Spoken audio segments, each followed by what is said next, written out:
Hey everyone, this is Sophie. Today I'll take you through the basics of Clip Studio. I've been using it for many years to create my manga illustrations, this model included, and my manga Ocean of Secrets. I've put a link in the description below. You can use the desktop or mobile version. I've been using the Clip Studio EX app version. I have an iPad Pro and pen. Well, this tutorial is for beginners who just started and feel that they need a little push to understand how it works. We'll have future in-depth video, but if you're just starting, this should be the first video to watch. So after you launch the app, let's make sure you're seeing the same thing. If not, go to Windows, then Workspace, click Reset to Default.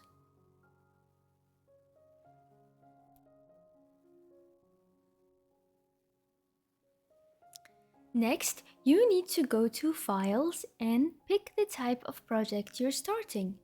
You have illustrations, comic book, magazines, and animation, but we will go with the illustration this time. You can set your width and height. You should always stick with higher resolution.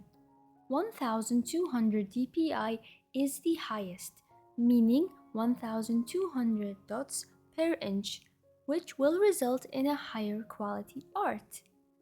Press OK. This is the canvas that we will be working on. I'll explain the tools from the easy ones to the harder ones to help you understand everything. Before we start, I need you to go to Windows and add layers to your layout. Drag the layer to the right side. That's how I like to prep the workspace before starting.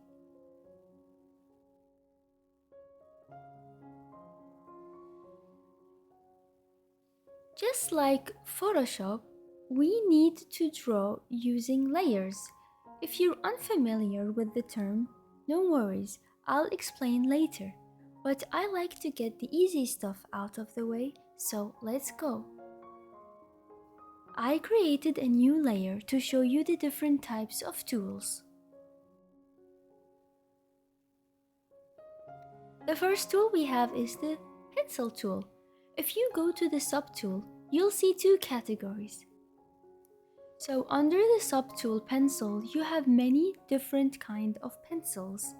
And from the pen tool property, you can adjust the size of your brush, bigger, smaller brush, and you can also experiment with the hardness, how sharp you want your pencil to look like. This is really useful when you're just sketching. Now say you want to erase, you go to the eraser, you increase the size in here for you to erase everything.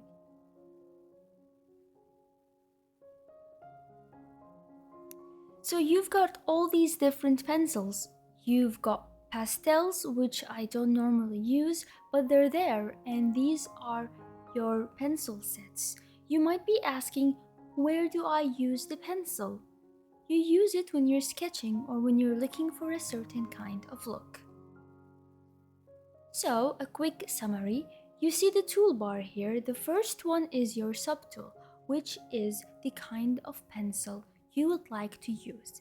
Then is the property, which has the brush size, how big you want your brush to be, and the density is the opacity. Basically, do you want it to be lighter or darker pencil? Stabilization means, for example, if I would set it to 0 and if I were to draw a line, let me increase the size in here. If I want to draw a line, you can see the line is not very straight. Now if I were to go back and put it at 100, then the line you would draw looks a lot better. So it helps you make a straight line and actually make it a bit more doable to draw straight lines, which is great when you're doing your line art. If you want to undo instead of having to erase every single time, this is the button you need to click. Pen tool. The next tool is used to outline your illustrations and manga drawings. You have many different types of pens, and some of these pens I've downloaded through the Clip Studio assets. If you go with the G pen and you increase the stabilization, then you're going to have a stable pen. Drawing hair with this makes it so much smoother. This is what I use. There are other kind of pens, some of them you can get online, and they're done by other artists. You use this tool for outlining your artwork, usually after a sketch. Now you might be asking, what about the stuff under? These are presets of colors. If you want to change the color, you don't have to go in here. You can just press in and then change the color. There are many different standard sets available. This is the layer property, which I will get into in a little bit. Okay, so apart from the pen and pencils, we have brushes that we can use for mainly painting. Now, you've got different types, the dense brush and the wet wash, so these gives a look as close as possible to the real brush. I don't genuinely use it as much. I use the airbrush. This would give you a much nicer look, but I have been going with this air spray. I like to have freedom in coloring. With the soft brush, I can change the hardness, smoothness, and density. These are all parameters you can experiment with to achieve the desired painting style. Blend tool. One of my favorite tools here is the blend tool. I use this so much. This helps you blend in colors together just like that. You control the brush size and how much you want to stretch the color. 100 is the maximum color stretch.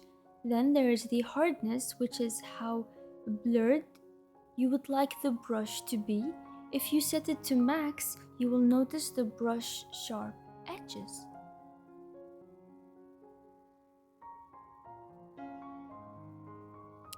Finally, brush density is the strength of the blending. The more, the greater the colors are stretched and blended. Shape tool. If you go to the shape tool, you have all these shapes you can use. I'm going to go with just a circle, just to show you the kinds of things that you can do. Now assume that you want to fill a circle without filling a circle. Under the tool property, under the fill, line fill, and change the parameters. And so on. So that's what this can do. I didn't have to read any manuals. This all comes from practice and curiosity, of course, of what every tool and property does. You've got straight lines, and I'll show you a trick with a straight line. If you use a step angle 45, you can draw straight lines without a ruler. This is helpful when I want to draw straight lines without worrying about the stability of my hands. One more tool that I really like is the curve tool, which enables you to have curved lines as shown. This looks like an upside down face. You might be asking how I did this. I did this with my fingers like this. That looks like a face. In fact, let's go ahead and give it a face. It looks a bit freaky actually. It looks like a clown. So what else can we learn here? There is polygons, rectangles, and there are many other things that you can create. Oh my god, I should probably stop here. The Auto Select tool. The next important tool is called Auto Select. Say I want to change the color of the eye and I press here, then I pick my airbrush for example, and then choose a color. I want blue color, so this tool helps you to only draw within that, basically within the selection picked. This is useful as you can select the layer you're working on. Then the lasso tool helps you select something, and then from here you can change the position without changing the position of the entire canvas.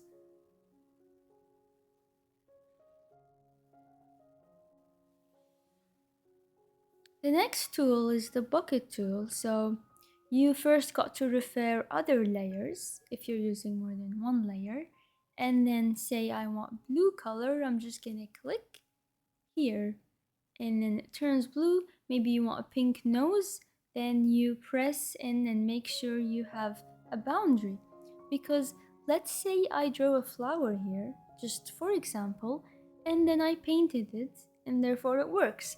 But if I don't close this flower for any reason and try to use that tool, it's going to create a problem because it's going to color the entire canvas.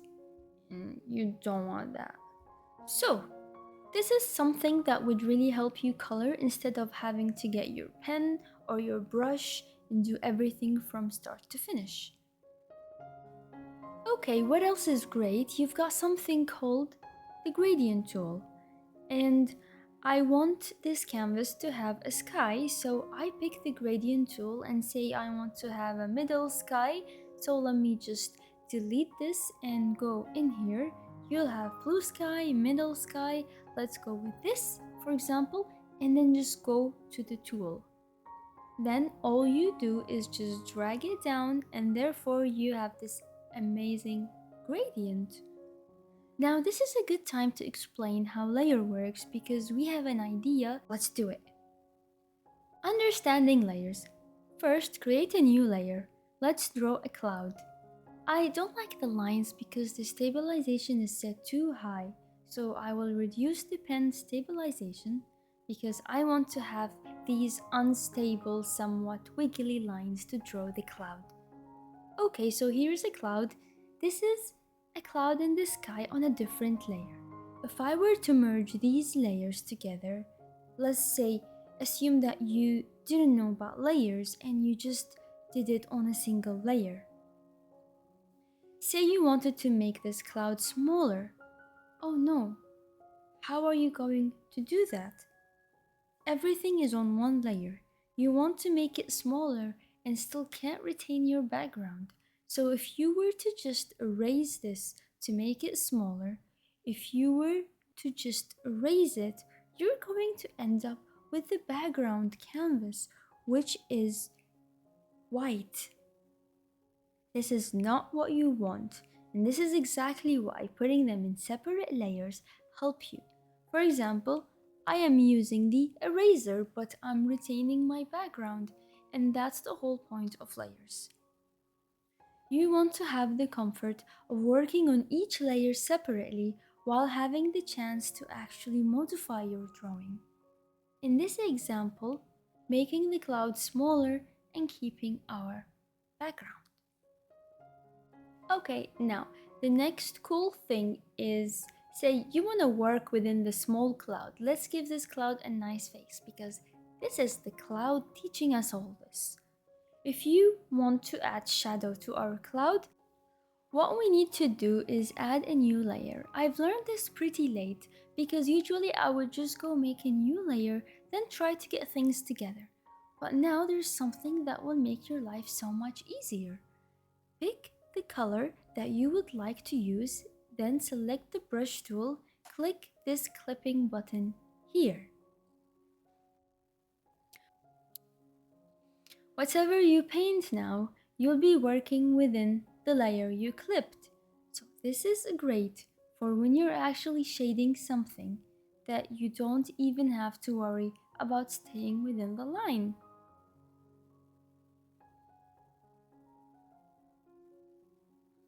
This will also make the process so much faster. So last thing I want to touch on is this tool, which in case you'd like to get a certain color, you just press anywhere on the canvas and see the color you have. This is also a great tool that would help you in selecting pre-existing colors. Then we have layer setting, and this is pretty important as well. Here what you can do, for example, I want to have a layer effect. So I'm going to outline the cloud, for example, to have a gray border. The cool thing is that you can just pick the size. Because I've done some shadows here, it's not showing clearly, but oh, there you go. You can have an outline to the cloud. There is, of course, the other stuff that you can do, what you can experiment with. You can turn it into tones. This looks cute as well. It's mainly for manga, but you can make it black and white as well. This is the one that I use most of the time when I need some more dimension to my artwork. Finally, if you want to save up your work, you go in here and you export photo library or export as a single layer and then choose JPG depending on what you want. There is also the option to export as a Photoshop document. This is a beginner level tutorial. There are other tools, techniques I didn't go through. There are pretty handy materials and brushes that you could use. Many add-ons you can have to enhance your work. For example, a pretty rainbow. Many worth discovering, and this is what we will be doing in the next tutorials. I'll be just taking you through what you need to learn and what are the things that would help you create an illustration or manga. Under materials, there are so many pictures, balloons, effects, signs.